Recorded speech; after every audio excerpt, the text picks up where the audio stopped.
You may still be wondering, where do I fit into this picture? What can I do? You have a very important role to play. The first step in preventing a WMD attack is knowledge, knowing what to look for. The previous 3 lessons in this program have given you a brief overview of what terrorism is, what terrorists want, and the types of weapons they intend to use. While it is important to be able to rescue people and protect property in the event of a WMD attack, it is more important to prevent the attack from occurring in the first place. So we have focused on giving you various pre-incident indicators to recognize.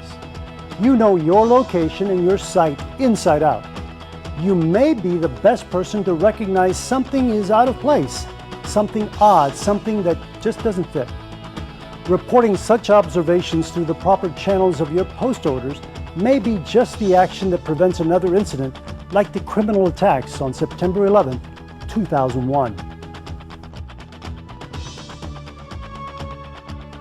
For our common protection, the United States has a unified approach to information gathering and information sharing. When you make your report to your supervisor, he or she will pass that information along to the proper authorities, which in many cases is law enforcement. The law enforcement community has a set of responsibilities for a specially trained officer called a TLO, or Terrorism Liaison Officer. The TLO, or any sworn officer, will move the report along through proper channels. Thousands of small pieces of information flow into the intelligence databases every day. Trained analysts store, organize, and tag such pieces of data for potential tracking and follow-up. Most of the time, of course, the activity is harmless, or what one might call normal criminal behavior. But what if it isn't? In the following excerpt from a law enforcement training program, various experts describe the interrelationship between the small pieces of data reports to the larger intelligence effort.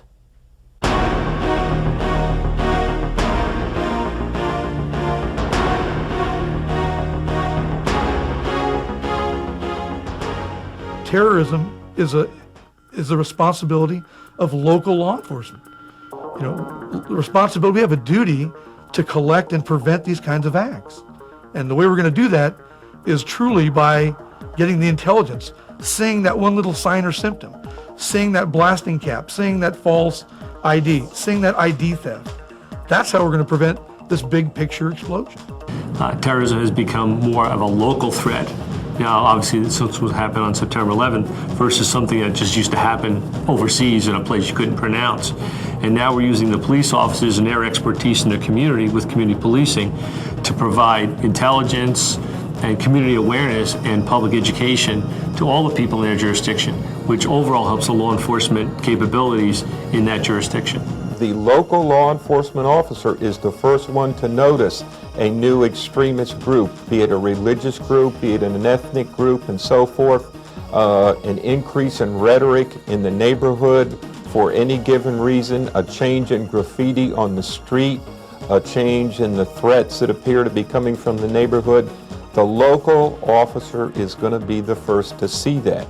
And it's the job of the local officer to, instead of trying to call out what you think might be just a small fragment and not important information, get it into the state information system, where hopefully it gets into the federal information system. Somebody puts that together and analyzes that information, then that becomes intelligence that can be used to make an arrest or be used to stop an event in the crisis arena before it gets to the consequence arena. Terrorism is something that can be prevented, but it's going to take a coordinated effort between all levels of law enforcement. Patrol officers, there's more of them in the field than anyone else. They're the ones that are going to be seeing things. They're the ones that are going to be out on routine radio calls, traffic stops. They're the ones that are going to see many of the indicators.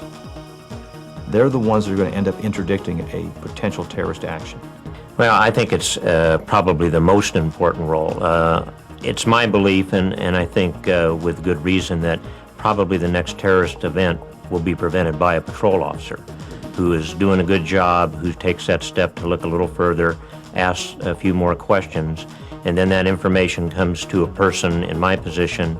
It's forwarded to other agencies, And it may be just part of a bigger puzzle, but it may be the significant information to prevent an act of terrorism.